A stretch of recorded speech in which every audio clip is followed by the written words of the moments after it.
কাশ্মীর ইস্যুতে ভারত পাকিস্তান যুদ্ধ অবস্থায় রয়েছে, তাই বাংলাদেশেরও যুদ্ধের প্রস্তুতি রাখতে হবে। প্রস্তুতি না নিয়ে রাখা আত্মঘাতী, এমন মন্তব্য করেছেন প্রধান উপদেষ্টা ডক্টর মোহাম্মদ ইউনূস। বুধবার ঢাকায় বিমান বাহিনীর বার্ষিক মহড়া অনুষ্ঠানে এসব কথা বলেন তিনি।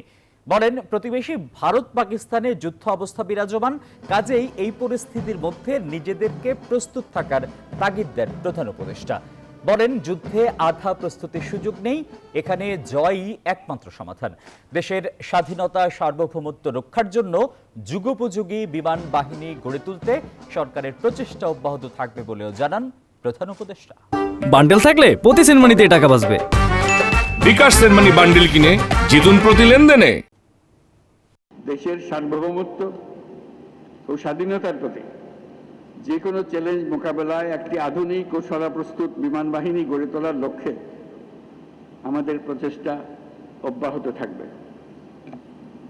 বাংলাদেশ বিমান বাহিনী সময়োপযোগী পরিকল্পনা ও দূরদর্শী নেতৃত্বের মাধ্যমে সমসাময়িক ভূ রাজনৈতিক পরিস্থিতি ও কার্যকর আকাশ প্রতিরক্ষার পাশাপাশি বিস্তীর্ণ সমুদ্র এলাকায় নিশ্চিত নিরাপত্তা প্রদানের লক্ষ্যে কাজ করে যাচ্ছে।